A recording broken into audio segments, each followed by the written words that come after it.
Assembly Democrats have a bill that they say will raise wages for public construction and encourage more people to go into that line of work. Yeah, any public construction that costs more than $250,000 requires the crew to get paid the prevailing wage, which sets a required minimum based on the local market.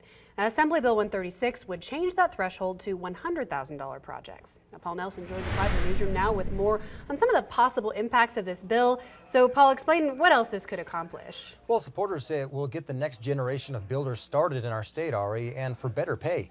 The bill would reverse some of the changes that came out of the 2015 legislature. Some say they're not opposed to prevailing wages, but say they could affect smaller counties badly compared to larger ones.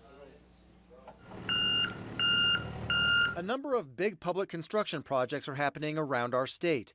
More of those projects would require the state to pay prevailing wages if AB 136 passes.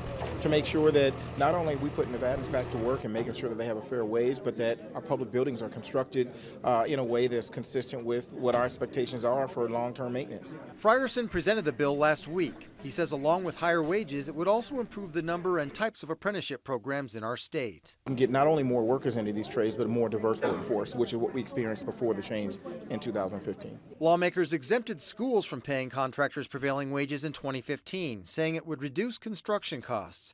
And some say the bill might not affect the quality of work. So you do have a lot of training. However, I don't necessarily think that just because you're using a prevailing wage that the quality will necessarily be different. Opponents of this bill say it would increase costs for public projects, including charter schools. Even the higher education system was saying that it was going to cost them about $9.5 million a year in additional cost. Hafan's biggest concern is the bill's potential impact on rural communities. He says since some contractors have to travel from bigger cities to smaller ones, one project could cost 10 to 40% more. There's an adder added on, which could be as high as $10 an hour. Most of the time it's about $3 per hour more than what the Las Vegas, Clark County wages are. We always want to make sure that we're taking care of the whole state. But again, we have a study that showed that there was no impact in the changes from 2015 that were represented, and I don't think that there was a problem before 2015.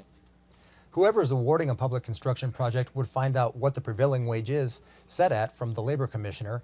That can vary from one trade to another. Covering the 2019 legislature live in the newsroom, Paul Nelson, 2 News.